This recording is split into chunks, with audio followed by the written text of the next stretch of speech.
Não conhecia a Deus. É essa a conclusão que Jó chega. Encerramos hoje o livro de Jó. Em Salmos, concluímos o Salmo 105, lembrando ao povo dos feitos do Senhor. Em 1 Coríntios, vamos entender que se Jesus não ressuscitou, então o nosso evangelho pregado é inútil. Olá, seja bem-vindo ao Estudo das Escrituras. Eu sou a Solange Lima. Todos os dias tem vídeo neste canal para estudarmos as Escrituras. Tem coisa mais saudável do que isso? Não tem.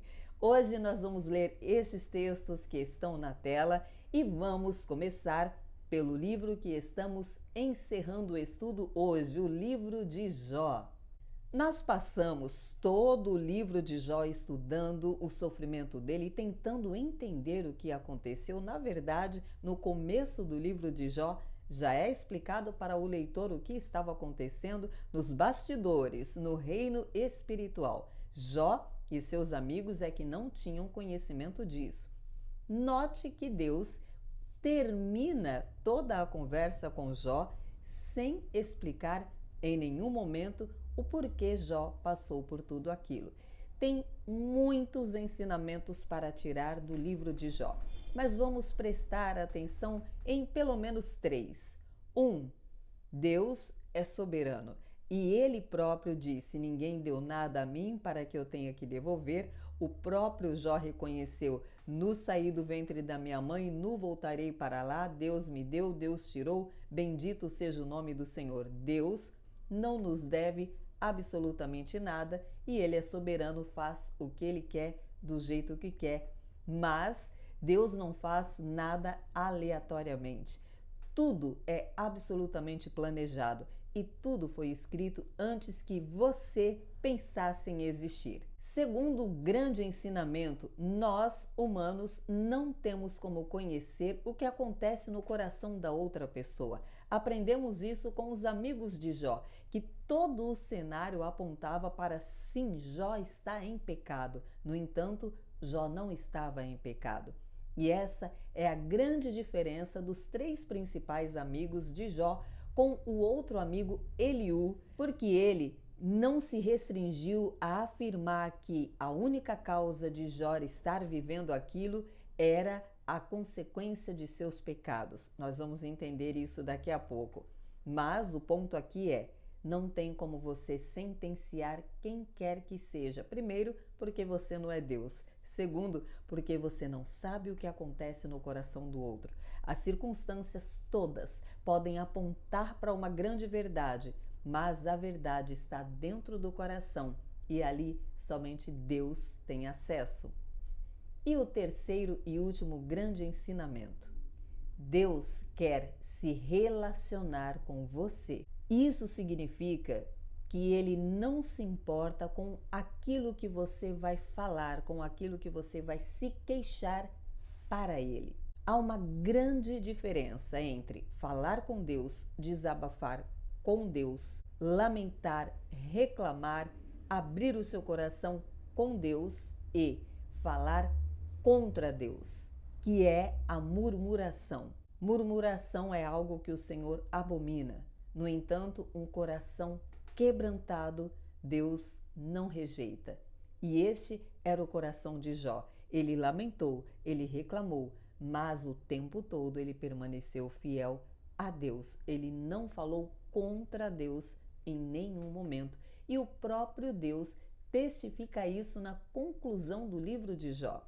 Afinal, esta era a grande prova, este era o grande teste que Satanás levou diante de Deus. Prova Jó, tira tudo que ele tem, toca no corpo dele e você vai ver que ele vai se virar contra ti, vai negar a você. Mas chega no final da história e o próprio Deus testifica, só conclui, reafirma aquilo que ele já tinha dito para Satanás. Em nada Jó pecou contra Deus. Mas vamos lá, no texto de hoje, na finalização do livro de Jó, ele então resolve falar com Deus. Ele tinha tapado a sua boca, tremido, temido diante de tudo que Deus havia falado, e após Deus terminar toda a história sobre o Leviatã e mostrar para Jó que ele era minúsculo diante do grande poder de Deus, Jó então resolve falar. E a primeira coisa que ele diz é: bem sei que tudo podes e que nenhum dos teus planos podem ser frustrados. E então reconhece que de fato falou do que não sabia. E então ele cita aquele texto tão conhecido: antes eu te conhecia de ouvir, mas agora os meus olhos te veem. E na sequência Jó diz: e por isso eu me desprezo e me arrependo no pó e na cinza. Após esse posicionamento de humilhação diante de Deus, de se humilhar, se quebrantar diante de Deus, o Senhor agora muda a direção do seu discurso. Agora não é mais com Jó que ele vai falar. Eis que os amigos de Jó também vão ser interpelados por Deus. E o primeiro amigo a quem Deus se dirige é Elifaz. Deus diz que está irado com ele e com os amigos dele. E explica o motivo. Veja você, Deus disse para Elifaz: eu estou irado com você e seus amigos porque vocês não falaram a verdade sobre mim como o meu servo Jó fez. E isso tem um significado tão grande. Isso nos remete a entender que quem nos justifica é o Senhor. Afinal, o que foi que Jó pediu durante todo o livro? Era exatamente isso que Jó queria: estar num tribunal diante de Deus para que Deus o justificasse. E Deus acaba de fazer isso. Ele olha para os amigos de Jó e diz: vocês não falaram a verdade a meu respeito como o meu servo Jó falou. Note que Jó lamentou-se, amaldiçoou o dia que nasceu, falou muitas coisas, mas Deus está dizendo que Jó falou a verdade acerca de Deus. E por que isso?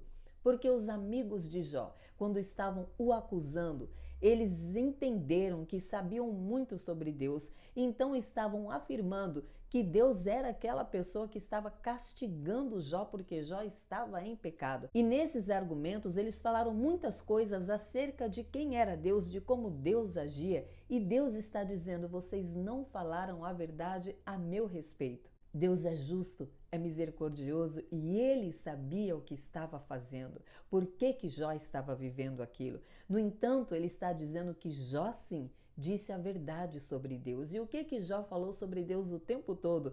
Jó dizia exatamente que Deus é justo. Jó afirmava: ele tirou tudo que eu tenho, mas eu saí do ventre da minha mãe sem nada. Quem sou eu para pedir algo de volta para Deus? Ele me deu tudo. Ele me deu, ele tirou, bendito seja o nome do Senhor. O tempo todo Jó louvou e glorificou a Deus, nunca abandonou a Deus. Mas há um outro amigo, Eliú. E por que Deus sequer citou o nome de Eliú? Dentro dos argumentos de Eliú, assim como os argumentos dos outros amigos, há sabedoria. Eles falaram muitas palavras de sabedoria, falaram muitas verdades acerca de Deus, de como as coisas funcionam no reino de Deus, até onde eles conheciam. E sim, de fato, o homem colhe aquilo que plantou e sofre as consequências dos seus erros. Eles erraram em afirmar que Jó estava em pecado. Eles sentenciaram a um homem. E qual homem que tem este poder? Eliú, no entanto, também acabou julgando Jó em alguns momentos. Mas, diferente dos outros amigos, o que Eliú procurou fazer foi mostrar para Jó que Deus ensina durante uma correção. Isso fez toda a diferença. Os outros amigos só acusaram: você é merecedor do que está sofrendo, você pecou contra Deus e Deus castiga o homem. E aí é quando eles começam a falar sobre um Deus que, segundo o próprio Deus, não é verdade. Mas Eliú mostra para Jó um Deus que ensina enquanto pune. E essa foi a grande diferença. Deus então ordena que Elifaz, Bildade e Zofar ofereçam sacrifício, cheguem diante de Jó e peçam para que Jó interceda por eles, para que eles não sofram as consequências dos pecados que eles sim cometeram. E então eles obedeceram à voz de Deus, foram até Jó e Jó intercedeu por eles. E o texto diz que Deus aceitou a intercessão de Jó. Mas não para por aí. Depois que Jó intercedeu por seus amigos, Deus deu a Jó tudo em dobro. Tudo que Jó tinha, Deus deu em dobro. Ele teve 7 filhos, 3 filhas, e as filhas eram as mais bonitas daquele lugar. A família foi restituída, ele foi visitado pelos seus irmãos, ofereceram festa, levaram presentes, levaram riquezas para Jó, dinheiro, pendentes de ouro. Jó foi completamente restituído em todas as áreas, inclusive em longevidade. Jó viveu até os 140 anos e viu seus filhos e filhas e toda a sua descendência até a 4ª geração. Concluímos a história de Jó. Um rico aprendizado. De tudo que aprendemos, guarde pelo menos um aprendizado. Deixe que Deus te justifique. Abra o seu coração para Deus. Tenha Deus como seu amigo confidente. Salmos. O Salmos de número 105 está sendo concluído hoje. E o Salmos é encerrado com a conclusão dessa história, dessa narrativa que o salmista estava trazendo para o povo, falando do que Deus fez com eles. A grande proposta do salmista realmente era fazer com que aquele povo ouvisse sobre os feitos do Senhor, louvasse, adorasse, engrandecesse a Deus, agradecesse ao Senhor pelos grandes feitos. Foi trazer à memória daquele povo a razão, a causa de sempre celebrar o Senhor. Não pelo que Deus fez tão somente, mas sobretudo por quem Ele é.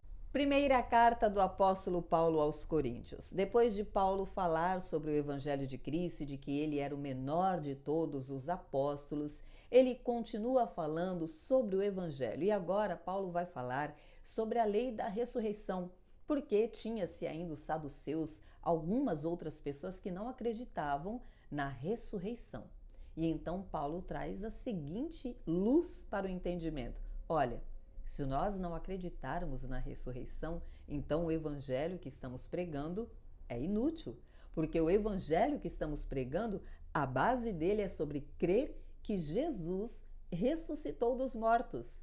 E ele faz a comparação da primeira morte e da primeira ressurreição. Primeira morte, Adão. Primeira ressurreição, Cristo. A vida eterna se perdeu, agora o homem é mortal. E quando Jesus ressuscitou, trouxe com ele a vida eterna. O homem agora tem a fé, a esperança, a certeza, a convicção de que vai morar eternamente com o Senhor. E se o homem não crer nisso, o evangelho é inútil. E Paulo cita um texto muito conhecido e impactante. Para trazer esse entendimento, firmar esse entendimento para aquele povo, Paulo diz o seguinte: se a nossa esperança em Cristo é apenas para esta vida, somos os mais infelizes entre todos os homens. Se o que esperamos é só para esta vida, cremos em Cristo, vamos à igreja, louvamos, fazemos devocionais, somente para esta vida, para termos aqui uma vida melhor, somos os mais infelizes de todos os homens. Que o seu desejo, que o nosso desejo seja todos os dias dizer: Maranata, ora vem, Senhor. Então amanhã eu te espero aqui para mais um vídeo de estudo das Escrituras. Até amanhã, se Deus disser que sim.